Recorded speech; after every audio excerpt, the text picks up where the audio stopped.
Hi friends, நமக்கு வந்திருந்த ஆர்டர்லாம் தான் ரெடி பண்ணிட்டு இருக்கிறேன். அதில் டீ கேக்கு, நட்ஸ் கேக்கு, டுட்டி கேக்கு இது எல்லாமே கொஞ்சம் ஆர்டர் வந்திருந்தது. ப்ரௌனியுமே ஆர்டர் வந்திருந்தது. ப்ரௌனி ஒர்க் எல்லாம் முடிஞ்சு இப்போ வந்து இந்த கேக் எல்லாமே நட்ஸ் கேக் எல்லாம் ரெடி பண்ணிட்டு இருக்கிறேன். ஈவினிங் வந்து டெலிவரி கொடுக்கணும். உங்களுக்கு வந்து ஒரு ரிட்டர்ன் கிஃப்டாக வேணும், இல்லை பீசஸாக வேணும், இவ்வளோ பீஸ் வேணும், ஒரு 100 பீஸ் வேணும், இல்லை அதுக்கு கம்மியாக வேணும், 1/4 கிலோலேருந்தே வந்து நம்ம டெலிவரி கொடுத்துட்டு தான் இருக்கிறோம். உங்களுக்கு வந்து ஒரு ரிட்டர்ன் கிஃப்ட்டுக்கு வேணும்னாலுமே ஆர்டர் பண்ணி வாங்கிக்கலாம். இந்த சாக்லேட் டீ கேக் இருக்குது, டீ கேக் மட்டும் இருக்குது, அதில் நட்ஸ் கேக்கும் இருக்குது. இதெல்லாமே பார்த்தீங்கன்னா ஸ்கூல் ஸ்நாக்ஸ்க்கும் கொடுக்கலாம். நம்ம வந்து டீ டைமாகவும் சாப்பிடலாம். அதனால இப்போ இதெல்லாமே வந்து ஆர்டராக வந்துக்கிட்டு இருக்குது. ஓரளவுக்கு நல்லா தான் போயிட்டுருக்குது. எல்லாமே வந்து நான் வந்து பேக்கிங்க்கு ரெடி பண்ணிட்டுருக்கிறேன். அதே மாதிரி நமக்கு வந்து எந்த ஒரு வேலையுமே வந்து நம்ம வந்து முடிஞ்ச வரைக்கும் வந்து தெரிஞ்சுக்க முயற்சி பண்ணணும்.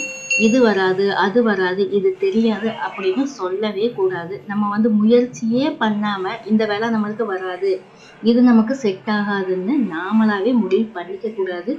முடிஞ்ச வரைக்கும் வந்து முயற்சியாவது பண்ணி பார்க்கணும். அப்படி முயற்சியே பண்ணாம நமக்கு வராது, நமக்கு தெரியாதுன்னு முடிவு பண்ணவே கூடாது. அந்த முயற்சி பண்ணும்போது பல தோல்விகள் வரும். அதுல வந்து நம்ம ஒவ்வொரு விஷயங்களை வந்து நிறைய வந்து கத்துக்க முடியும். எடுத்ததுமே வந்து யாருமே வந்து ஜெயிக்க போறது கிடையாது. நம்ம ஒவ்வொரு டைமும் வந்து அந்த வந்து தோல்வியில நம்ம வந்து நிறைய விஷயங்களை வந்து தெரிஞ்சுக்க முடியும். யாராச்சும் ஒருத்தர் வந்து இது உங்களுக்கு வராது, செட் ஆகாது அப்படின்னு அவங்க சொல்றாங்க. அதை நம்ம கேட்டு ஓகேன்னு நம்ம ஒத்துக்கிட்டோம் அப்படின்னா அந்த இடத்துலயே நம்ம தோத்து போயிட்டதா தான் அர்த்தம். அதனால முடிஞ்ச வரைக்கும் வந்து எந்த விஷயமா இருந்தாலும் நம்ம வந்து முயற்சியாவது பண்ணணும். பல தோல்விகள் கிடைச்சதுக்கு அப்புறம் தான் வந்து வெற்றியே கிடைக்கும். பல தடவை நம்ம வந்து தோல்வியை பார்த்ததுக்கு அப்புறம் கிடைக்கிற வெற்றி வந்து நல்ல ஒரு பலனை கொடுக்கும். அந்த மாதிரி வந்து எல்லா விஷயமும் தான், படிப்பிலிருந்து தொழில் வரைக்குமே வந்து தோல்வியை பார்த்துட்டு தான் நம்ம வந்து வெற்றியவே பார்க்க முடியும்.